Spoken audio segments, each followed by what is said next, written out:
Boa tarde a todos. Sejam muito bem-vindos à Casa de Paulo de Tarso. E como sempre vamos iniciar a nossa reunião de hoje com uma prece. Elevando o nosso pensamento ao mais alto, agradecemos ao Pai por mais este dia e pela oportunidade de estarmos aqui mais uma vez.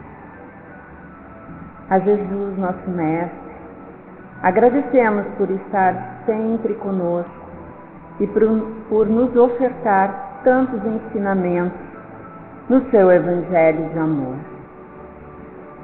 A espiritualidade amiga que aqui nos assiste e que nos acolhe, desde o momento em que adentramos nesta casa de beneficência, desfrutando das energias salutares que nos envolvem, também o nosso agradecimento, também o nosso pedido para que assistam especialmente nosso expositor de hoje e que possamos refletir intimamente sobre o conteúdo que nos trará neste momento de estudo. Uma boa palestra a todos e que assim seja. Boa tarde a todos. Antes de mais nada, 8 de março, Dia Internacional da Mulher, né? Nossa homenagem a esses espíritos que encararam o desafio de serem mulheres num mundo tão conturbado e tão difícil para a mulher, né? E realmente é uma aventura e muito amor no coração para estarem aqui, né? Não preciso nem dizer que é a maioria, né? Eu comecei a contar quantas mulheres tinha, desisti, contei o número de homens, vi que somos em 4, né? E o resto são mulheres que estão aqui. Uma homenagem, a gratidão pelo trabalho, pelo amor, pelo carinho que vocês irradiam a toda a humanidade. O tema para hoje, para nós conversarmos, é sobre o Livro dos Espíritos, conversar um pouco sobre os espíritos, né? Como é que é o espírito na espiritualidade? Como é que isso se comporta? Existe alguma divisão, uma classificação dos espíritos de uma forma didática que a gente pudesse dizer assim, em 10 classes, como é que nós poderíamos classificar os espíritos encarnados ou até no seu modo de viver, de se aparentar, de se comunicarem na própria espiritualidade? Começando bem pelo princípio, na questão 76, nós vemos uma pergunta do Allan Kardec bem simples. Que definição se pode dar dos espíritos? A resposta é direta. Os espíritos são seres individuais, não é um coletivo, inteligentes da criação. Eles saíram do princípio inteligente, foram se individualizando e se tornaram individuais. Não voltam ao todo, não se misturam ao todo, não formam uma grande massa do princípio inteligente. Já tem personalidade própria, já tem aprendizado, já tem crescimento. Povoam o universo fora do mundo material. Ou seja, também estão no mundo material, sim, mas também não impedem de estarem lado a lado conosco, sem estarem ocupando espaço no mundo material. Povoam o universo inteiro. Os espíritos são seres distintos da divindade ou serão simples emanações ou porções desta e, por isso, denominados filhos de Deus? Mais uma vez, nós vemos o Allan Kardec tentando fazer uma pergunta. Será que nós somos um vaporzinho de Deus? Será que nós somos uma partícula que descolou de Deus e somos deuses por isso, porque nós somos uma parte de Deus e todos nós constituiríamos Deus? Essas perguntas vão lá no início das primeiras perguntas do Allan Kardec e os espíritos novamente, pacientemente nos explicam. São obra de Deus. Os espíritos são obra de Deus. A máquina é obra do homem, não é o próprio homem. Ou seja, não confundir criador com criatura. O criador cria as criaturas, mas as criaturas não são o criador. A máquina parte das ideias do homem que criou a máquina, mas não é o próprio homem, é uma obra do homem, não é verdade? Questão 78. Os espíritos tiveram princípio ou existem como Deus de toda a eternidade? Mais uma vez, Allan Kardec tenta avançar nessa linha para ver se existe algum espaço em que diríamos: o homem é Deus, ou seja, o Deus, o único Deus, e os espíritos vão de novo. Se não tivessem tido princípio, seriam iguais a Deus. Não são Deus. São criação sua e se acham submetidos à vontade de Deus. Traça uma distinção bem clara. Os espíritos estão submetidos à vontade de Deus. Quanto, porém, ao modo, o porquê que Deus nos criou e em que momento o fez, nada sabemos. É interessante essa resposta. Nem os espíritos superiores que estavam orientando Allan Kardec acharam oportuno ou não sabiam ainda dizer qual a resposta dessa colocação. Uma vez, numa aula de filosofia, eu perguntei até para um seminarista, por que Deus criou o homem? A resposta eu achei bastante coerente: por supremo amor. Mas não foi essa a resposta que os espíritos deram. Foi um gesto de amor, uma atitude de amor. Mas a resposta do modo, porquê e o momento que isso aconteceu com os espíritos superiores ainda não revelaram ou ainda não sabiam dizer. Então, ele vai mais à frente fazendo alguma distinção. Lá nas primeiras questões do Livro dos Espíritos, na questão 27, apresenta assim: o que é que existe no mundo, no universo? E os espíritos dizem: Deus, espírito e matéria. Deus, espírito e matéria. E coloca o fluido cósmico universal como um elemento intermediário que permite o espírito se conectar à matéria. Ele vai tirar no fluido cósmico universal de cada planeta, de cada ambiente, uma matéria semiplástica que permite a inteligência se conectar com a matéria num elemento intermediário de ligação entre essas duas realidades.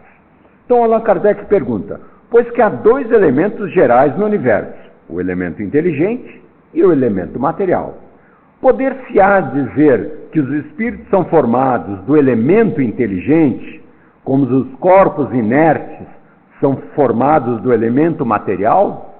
E os espíritos respondem: os espíritos são a individualização do espírito inteligente, princípio inteligente, como os corpos são a individualização do princípio material. Cada coisa aqui é a individualização do princípio material. A época e o modo por que essa formação se operou é que não são conhecidas, são ainda desconhecidas. E é interessante de ver na forma poética até de Leon Denis, num livro ele escreve assim: o espírito dorme na pedra, sonha no vegetal e acorda no animal, mostrando na visão dele que existiria uma conexão entre a evolução, trazendo o princípio inteligente para o princípio material e tornando inteligente de alguma forma a própria matéria. Será que seria esse o caminho? A pergunta fica própria em aberta nos livros de Leon Denis. Questão 80. A criação dos espíritos é permanente ou só se deu na origem dos tempos? Essa é uma pergunta complicadíssima de saber. Será que Deus sempre existiu? Deus é atemporal. Como ele sempre existiu, o homem sempre existiu? É difícil de a gente saber. O que a gente sabe é que a criação do tempo se dá à medida que houve a criação. Lá na Bíblia diz assim: e Deus falou, faça-se a luz. Quando ele diz pelo verbo, faça-se a luz, começa a existir a contagem do tempo. Quanto tempo se perde nisso? Quanto tempo se faz? Não sei. E que Deus fazia antes de fazer as criações? Já comentei com vocês que Santo Agostinho, numa das obras dele, nas Confissões, ele dizia: nessas perguntas, o que Deus fazia antes de fazer o homem? Ele dizia: ele criava os infernos para aquela pessoa que fizesse esse tipo de pergunta. Ou seja, não tem como a gente saber, né? Mas os espíritos dizem: a criação é permanente. Quer dizer, Deus jamais deixou de criar. Quando isso se dá, também eles não sabem dizer. Os espíritos se formam espontaneamente ou procedem uns dos outros? Olha como é sutil. Será então que eu vou evoluindo, e de mim vai sair um outro ser, e não mais de Deus? E a resposta volta categoricamente dos Espíritos. Deus os cria. Não é emanação dos homens, não é um prolongamento dos homens, não são os homens que fazem os Espíritos. Deus os cria como todas as outras criaturas pela sua vontade. Mas repito ainda uma vez, a origem deles é desconhecida, é um mistério. Será certo dizer que os espíritos são imateriais? Primeira pergunta que eu faria é dizer, o que é imaterial? É o que não tem matéria. E o que não tem matéria, o que é? Não sei, é vácuo, é ausência de matéria. Poxa, mas então é alguma coisa ou não é nada? Né? Olha a pergunta difícil, é imaterial? E os espíritos dizem assim, como se pode definir uma coisa quando faltam termos de comparação? No sentido de que a linguagem humana ainda é muito pobre para a gente delimitar esses horizontes. E eles dizem assim, imaterial não é bem o termo, incorpóreo seria mais exato, pois deves compreender que, sendo uma criação, o espírito há de ser alguma coisa. É uma criação, então ele é alguma coisa. Mas não é bem, diríamos, imaterial, ele é incorpóreo. É a matéria quintessenciada, sem analogia para vós outros e tão etéreo que escapa inteiramente ao alcance dos vossos sentidos quando estão encarnados. Essa é a resposta. Ocupam os espíritos uma região determinada e circunscrita no espaço? E os espíritos respondem, estão por toda parte. Onde existem planetas, onde existe local, por toda parte. Povoam infinitamente os espaços. Tendes muito deles ao vosso lado, observando-os e sobre vós atuando, porque também os espíritos superiores fazem trabalhos indicados por Deus, são co-criadores, participam da criação divina, sendo instrumentos de Deus na criação e na orientação das leis divinas. Muitas vezes os espíritos respondem também, são uma potência da natureza e os instrumentos de que Deus se serve para a execução dos seus desígnios providenciais. 88. Os espíritos têm forma determinada, limitada e constante, ou seja, eu consigo circunscrever um espírito, ele tem uma forma limitada, e os espíritos respondem, para vós não, para nós sim. O espírito é, se quiserdes, uma chama, um clarão, uma centelha etérea. É complicado. Imagina nós desencarnados, carequinha, gordinho, chega lá e diz, é uma centelha divina na noite escura do espaço eterno. Ei, como é que eu vou me encontrar? E a analogia também é bonita quando a gente vê, quando algum parente, alguma pessoa amada desencarna e as crianças dizem, giraram estrelinha. Será que não tem uma intuição dessa própria realidade? Eles dizem, se quiserdes uma chama, um clarão, uma centelha etérea, difícil de apalpar, mas é uma luz brilhante no infinito do espaço. Como se comunica, como se reúne, ainda estamos muito longe de desbravar esses conhecimentos. Tem os espíritos o dom da ubiguidade. Ubiguidade é estar em dois lugares ao mesmo tempo. Ou seja, eu estou aqui e vou lá. A gente sabe, por narrativas, que muitas vezes tiveram pessoas que estavam no local, se desdobraram e fizeram aparições em outro local. Mas o corpo físico estava adormecido. O espírito se materializou em outros locais. E a pergunta que se faz, mas um espírito pode se dividir e estar em vários lugares ao mesmo tempo? E a gente pode pensar, eu acho que pode. Eu já vi mensagens do Dr. Bezerra de Menezes diferentes em vários locais. Então vai ver que Bezerra de Menezes se divide, vai para um centro espírita e vai para outro centro espírita. Será que é isso? E a resposta dos espíritos é bem orientativa. Não pode haver divisão de um mesmo espírito, mas cada um é um centro que irradia por diversos lados. Isso é que faz parecer estar um espírito em muitos lugares ao mesmo tempo. Quando a gente fala irradia, nós podemos imaginar como uma rádio. e quem sintoniza naquela rádio recebe aquela mensagem. Então, vários centros espíritas recebem uma mensagem do Dr. Bezerra de Menezes. Sintonizam com aquela vibração, com aquela emoção e psicografam. Uma mensagem igual? Não, porque o médium também coloca a sua influência no processo, usa do seu vocabulário, da sua percepção maior ou menor e pode até escrever um pouco diferente. Mas se ele sintonizou a mensagem do Dr. Bezerra de Menezes, é uma única que se irradia para todos os locais naquele momento. Ou pode ser espíritos que falam em nome de Dr. Bezerra de Menezes e têm a autoridade ou têm o respaldo para se comunicarem em nome dele. Eu estou em nome do Dr. Bezerra de Menezes trazendo uma mensagem. Olha como é sutil, olha como é interessante a gente se debruçar também sobre o Livro dos Espíritos. Agora nós vamos entrar numa parte bem interessante, que é sobre a questão da ordem dos espíritos. Bom, a ordem dos espíritos a gente já vai querer se classificar. Onde que a gente está? Eu estou na primeira, na segunda, na terceira? Qual é a ocupação que eu estou? E eles dividem, basicamente, em termos das comunicações que se apareceram, em 3 grandes classes. Espíritos imperfeitos, ou seja, ainda tem chão para evoluir, ainda tem muitas imperfeições, muita falta de sabedoria, de amor e de bondade. Dividem entre bons espíritos e espíritos puros. E nesses eles classificam em 10 divisões. Então nós vemos os espíritos imperfeitos. São 5 divisões. Basicamente a gente diz predominância da matéria sobre o espírito. O mundo material exerce grande influência.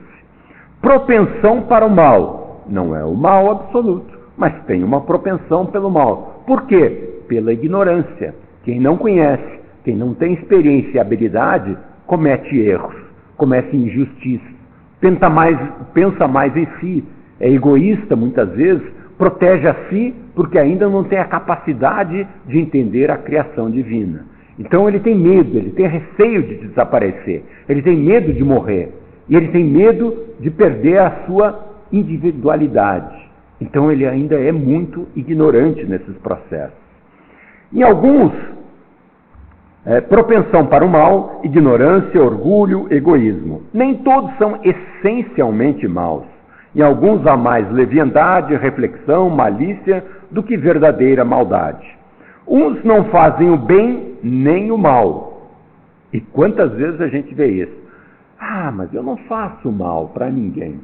E a pergunta sempre vem, não era isso, mas faz o bem constantemente, continuamente, para os meus familiares eu procuro fazer, mas para toda a humanidade, Então, se a gente se colocar aqui, ainda nós estamos como espíritos imperfeitos. Nos encontramos, já achamos um espaço para nossa classificação.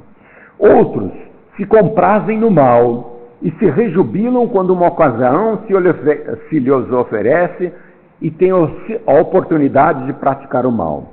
Conservam a lembrança e a percepção dos sofrimentos da vida corpórea. Sofrem pelos maus que padeceram em vida e pelos que geraram mal aos outros. Sofrem por longo tempo, julgam que sofrerão para sempre, porque a influência do mundo material ainda parece eterna. E nessas classificações, rapidamente, para a gente se dedicar à classe que nós queremos ir, ele traz espíritos impuros. São inclinados ao mal, dão conselhos pérfidos nas comunicações mediúnicas, sopram a discórdia, a desconfiança, mascaram de todas as maneiras para melhor enganar. Ou seja, o pensamento básico é, já que eu sofro, os outros também têm que sofrer. Esse negócio de eu estar aqui me ralando no plano espiritual e os outros dando uma de bonzinho, se dando bem, não. Eu quero o mal para todo mundo. É uma ignorância. E se situa em situações de, eu vou fazer justiça pela minha própria mão. Ou seja, eu sofri, vai sofrer também. Está muito apegado ainda a essas próprias realidades devido às suas imperfeições, às suas falta de conhecimento, à sua ignorância. Nas manifestações dão-se conhecer pela linguagem mais chula. Alguns povos se arbovoram em divindades maléficas. Designam pelo nome de demônios, maus gênios, espíritos maus e querem impor-se pelo medo, pelo temor e dominar nas manifestações. Quando encarnados, são aqueles que se constituem propensos a todos os vícios e degradantes: sensualidade, crueldade, hipocrisia, cupidez, avareza. Fazem o mal por prazer, para levar vantagem, para eu ser melhor, para espizinhar, para massacrar. Eu tenho a força, eu tenho o poder e me obedeçam. Ou seja, ainda é muito embrutecido, ainda necessita, está nas primeiras encarnações desse processo. Na 9ª classe, saindo da 10ª, indo de trás para frente, estão os espíritos levianos, nas manifestações mediúnicas. São ignorantes, maliciosos, irrefletidos, zombeteiros, brincalhões, fazem brincadeira com tudo, até nos momentos mais sérios e importantes. Metem-se em tudo, estão sempre prontos, brincadeiras de copo, de alianças, de agulhas, para respostas, para pegar a manifestação mediúnica, o ectoplasma que muitas vezes emana de alguns médiuns, são os próprios que se aproveitam dessa realidade. Tudo respondem sem se incomodarem com a verdade. Gostam de causar pequenos desgostos e até ligeiras alegrias. São, de certa forma, subordinados, ou os espíritos superiores conseguem exercer domínio sobre eles e às vezes empregam eles para fazer alguns serviços e alguns trabalhos, porque eles estão muito ligados ainda ao mundo material. Próxima classe, 8ª classe, espíritos pseudo-sábios, ou seja, que se acham inteligentes, que se acham sábios, mas não são. Dispõem de conhecimentos bastante amplos, porém creem saber mais do que realmente sabem, tendo realizado algum progresso, mas ainda têm presunção, orgulho, ciúme, obstinação e ainda querem dominar sobre alguns aspectos as manifestações mediúnicas que até o nosso dia a dia. Quantas e quantas pessoas sabem na tribuna falando do que desconhecem, mas falam com imponência, com arrogância, impõem, ditam normas e procedimentos para os outros, e como Jesus dizia: és mestre e não sabes essas coisas? Para que era necessário reencarnar, né? Para aquele sacerdote que fez o questionamento a ele. 7ª classe, espíritos neutros. Bom, nem bastante bons para fazer o bem, nem bastante maus para fazerem o mal. Eu já me colocaria aqui, estou na 7ª classe, né? Já andei, né? Não faço mal por vontade, faço por descuido, às vezes um pouquinho assim, né? Não fazem o bem, não fazem a tendência firme, não sou convicto. Pendem tanto para um como para o outro. Não ultrapassam a condição comum da humanidade, no que concerne a moral, quer no que toca a inteligência. Apegam-se às coisas deste mundo, de cujas grosserias e alegrias sentem saudade. Ou seja, vão para o plano espiritual, têm uma saudade imensa, uma vontade de retornar e prometem que na próxima encarnação vão fazer diferente, que vão ser melhores e que vão fazer as coisas funcionar. Só me dê mais uma oportunidade para eu reencarnar.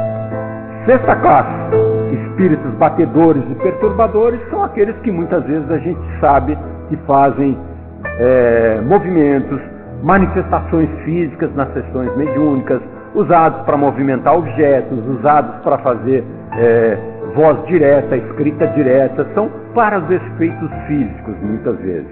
Sobre o aspecto de classificações, não se estabelece exatamente uma classe nesse processo. Aí entramos na questão dos bons espíritos. 4 divisões. Claro que aqui a predominância do espírito sobre a matéria, o desejo do bem, e uns têm a ciência, outros a sabedoria e outros a bondade. Ciência, sabedoria e bondade. Então, nessa classificação, nós já vemos a 5ª classe, são os espíritos benévolos. A bondade é neles a qualidade dominante, mas eles têm imitado os seus conhecimentos. Hão progredido mais no sentido moral do que no sentido intelectual. A 4ª classe, espíritos sábios, distinguem-se pela amplitude de seus conhecimentos. Preocupam-se menos com as questões morais, mas com maior intensidade a natureza científica para as quais têm maior aptidão. Mas não quer dizer que eles invertem tudo pela ciência e sem pela moral. Não. eles têm realmente domínio da sabedoria e já exercem a bondade dentro de si. Espíritos de sabedoria, as qualidades morais na ordem mais elevada são os que caracterizam. Moral na mais elevada. Sem possuírem ilimitados conhecimentos, são dotados de uma capacidade intelectual que lhes faculta juízo reto sobre os homens e as coisas. Não erram, entendem as coisas e as leis divinas nesse processo. São os espíritos de sabedoria na terceira classe. Segunda classe, espíritos superiores. Esses se reúnem a ciência, a sabedoria e a bondade. Quando por exceção encarnam na Terra, é para cumprir uma missão de progresso. Então nos oferecem um tipo de perfeição ao que a humanidade pode aspirar nesse mundo. São espíritos de sabedoria, que têm amor, que têm ciência e que têm bondade. E a última classe, a classe mais elevada de todos esses processos, são os espíritos puros, uma única classe. Ou seja, já atingiram a perfeição, uma única classe. Nenhuma influência mais da matéria. A matéria já não estabelece nenhuma influência. Superioridade intelectual, moral absoluta, formam uma classe única. Percorreram todos os graus da escala e se despojaram de todas as impurezas. Ou seja, não nasceram anjos, não nasceram arcanjos, nem querubins, não são uma classe especial, são muito experientes. Cunharam, teceram, aprenderam com as reencarnações e cresceram aos olhos de Deus em amor, em ciência, em sabedoria. E exercem uma classe única, porque já se despojaram, não necessitando mais reencarnarem. Não tem mais de sofrer provas nem expiações, não estando mais sujeitos à reencarnação em corpos perecíveis. Estamos falando nem no corpo de planetas como Terra ou de regeneração, não estão mais sujeitos à reencarnação em corpos perecíveis. Realizam a vida eterna no seio de Deus. Gozam de inalterável felicidade, porque se acham submetidos às necessidades sem as vicissitudes da vida material. Não dependem mais disso. Não é, porém, ociosidade, transcorrendo simplesmente a contemplar Deus. Participam da criação divina. Não é ociosidade. São os mensageiros e os ministros de Deus, cujas ordens executam para a manutenção da harmonia universal. Comandam a todos os espíritos que lhes são inferiores. Cabe a ele assistir os homens nas suas aflições, concitá-los ao bem, à expiação das faltas que os conservem distanciados da suprema felicidade. Constitui para eles ocupação gratíssima ajudar os seres humanos na sua evolução. São designados, às vezes, pelos nomes de anjos, arcanjos ou serafins. Não entidades especiais, mas de grande ciência, de grande amor e de sabedoria, que são copartícipes da criação divina em todas as atividades, nos trazendo consolo, inspiração, trazendo as mensagens de Deus, de certa forma, intercedendo por nós, trabalhando para a nossa própria evolução e o nosso próprio crescimento. De alguma forma, a gente percebe, então, como a criação divina está estruturada e como nós servimos de instrumentos para uns para os outros e podemos, na nossa simplicidade, na nossa humildade, começar a exercer o bem, o amor, a sabedoria, o respeito, já na nossa vida, já estaremos participando de alguma forma dessas vislumbres do que seria a felicidade para os espíritos puros. Que Deus nos abençoe, nos auxilie, nos fortifique na nossa caminhada.